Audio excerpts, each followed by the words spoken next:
Hey, I'm Cable. Welcome back to my channel, and today we're talking about staff culture. So if you run a fitness facility, a boutique gym, a small gym, personal training center, boot camp, whatever, I'm going to share a few things with you. So staff culture was not something that came very naturally for me. I'm a pretty introverted person, so I think I can give you a lot of value in this area because it was something that I really had to work at, and I can kind of give you some basic tips as to growing the right culture. I will tell you, like, one of the biggest challenges of growing a really good team culture with a really small team in a fitness center is kind of the nature of our industry. We're busiest in the morning and busiest in the evening, so it's quite common to have morning staff and evening staff. It's really hard to get those people in the same place to kind of be able to develop that cohesiveness that really makes a team function well. So let's talk about some basic things on how you do that. Number one is using a Facebook group for your team, okay? And I don't think this is a new strategy by any means, but it is something that, to make sure that that Facebook group is vibrant, and I got to give kind of props to my good friend Steve. He has something that he calls a daily debrief that he starts doing with his team. So this is, being the military guy he is, this makes perfect sense. But it's something that I wished I'd actually done in my centers, and I didn't. But if I was starting another one today and now teach my coaching clients to do this exact process. So we had a Facebook group for our team. We would try to contribute. We'd have our weekly KPIs and stuff, which we'll talk about here in a minute. But one of the things that I would do differently and encourage you to do now is to have each of your team members do a daily debrief. Set a few things each day that are important. How many people or how many referrals did they generate today? What was the highlight of the day? What was the biggest win with a client? What was how many buddy passes or guest passes did they hand out to generate things for tomorrow? So get your team involved in growing. Focus on things that are important and find things to celebrate and be able to draw out the things that people are struggling with. So as a team, you can collaborate and hopefully give them guidance for, hey, how to make that more exciting tomorrow. Because we all perform best when we're having the most fun. So if we can eliminate stress and anxiety in anything that is difficult in a day, people are more likely to perform better, which is really key to improving staff culture. So daily debrief, Facebook group, that is really key. Second thing is having KPIs, okay, or key performance indicators. So if you haven't already, check out my video on the 7 numbers, the 7 KPIs, and you'll see in my facilities we used a whiteboard that every week these KPIs would get updated, and it's like, in everything in life we measure, whether you're going for a run, it's how far did you run? If you're working out, it's how many reps did you do? How much weight did you lift? How many sets did you do? Like, we measure everything, but when we get to work, it's not natural to measure things. So we have to make sure that it becomes natural by having points of measurement. So for example, a good KPI for trainers is one-on-one training, the average number of appointments completed in a week. For boot camps and group training, the average number or the average attendance in the week. Because it just tells us, if you're doing well as a trainer, people are coming. They're bringing their friends. They're coming back. That's why attendance is something for you as a trainer you can appreciate. Now, as owners, we obviously want to see attendance continue to rise because that tells us that we are retaining clients, right? If sales is functioning, we're adding new clients, and attendance is increasing, then we're also retaining our old clients. So you see why attendance can be a good variable. It's one that's going to go up and down, of course, with the seasons, but it's a number that everybody can make sense of very quickly, which is why it makes a great weekly KPI.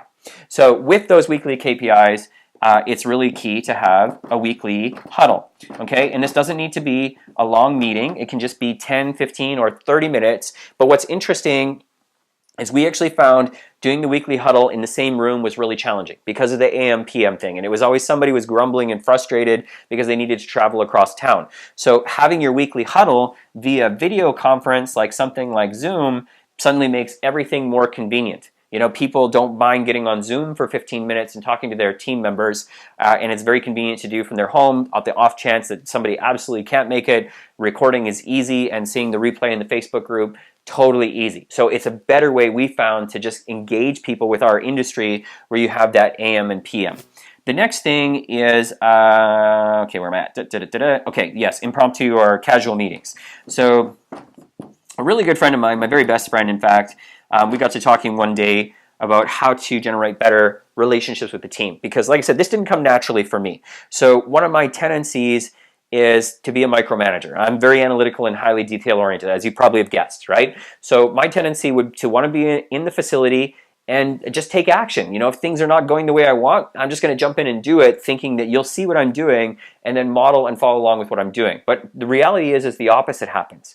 People feel a little bit belittled or condescending or uncertain of what to do and wait for direction, which is the last thing we want. We always want people to be confident to make their own decisions and take action. So what I needed to do was not spend any time in the facility during operating hours. I would never be there, okay? But what I would do and started to do was I would meet with my staff, usually for 10-15 minutes at the beginning or end of their shift. It was not a scheduled meeting. I would drop by, sometimes bring coffee, whatever, and we would just shoot the breeze, right? I'd ask them, how's life? What'd you do last weekend? What's going on? What's fun?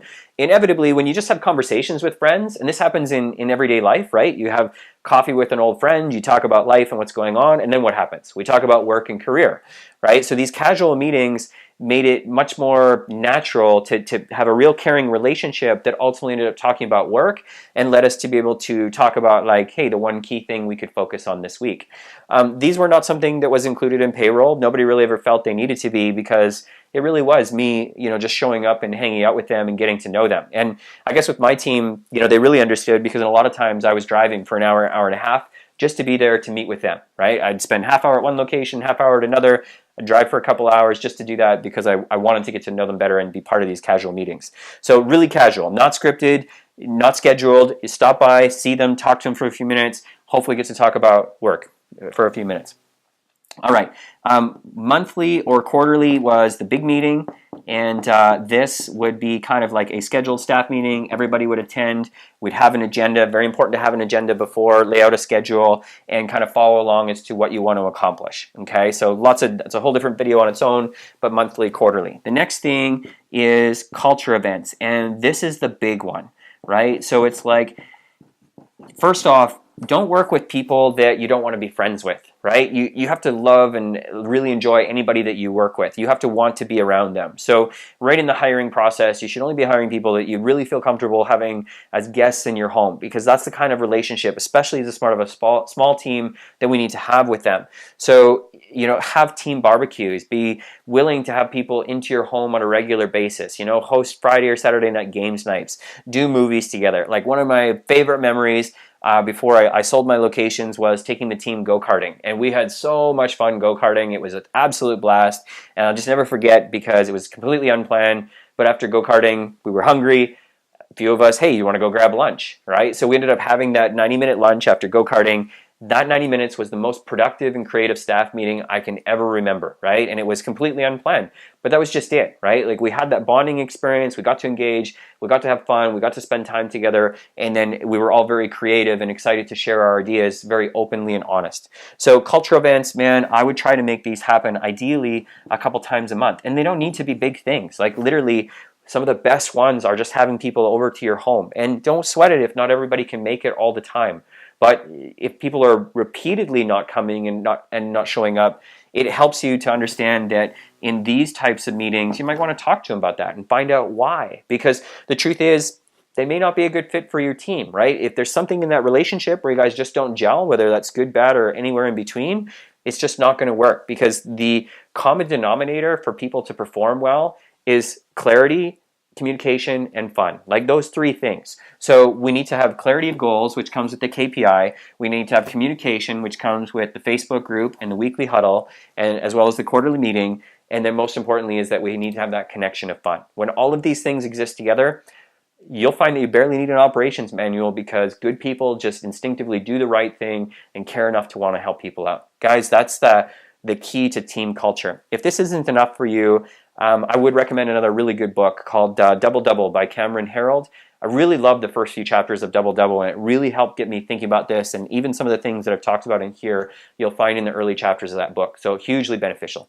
Hopefully this video was helpful on team culture, and if you haven't already, if you're still watching, you really ought to subscribe, because you obviously like this video, and got more great content like this, and I'm just going to keep helping you grow a more successful business. So thanks so much. I'm out of here for today.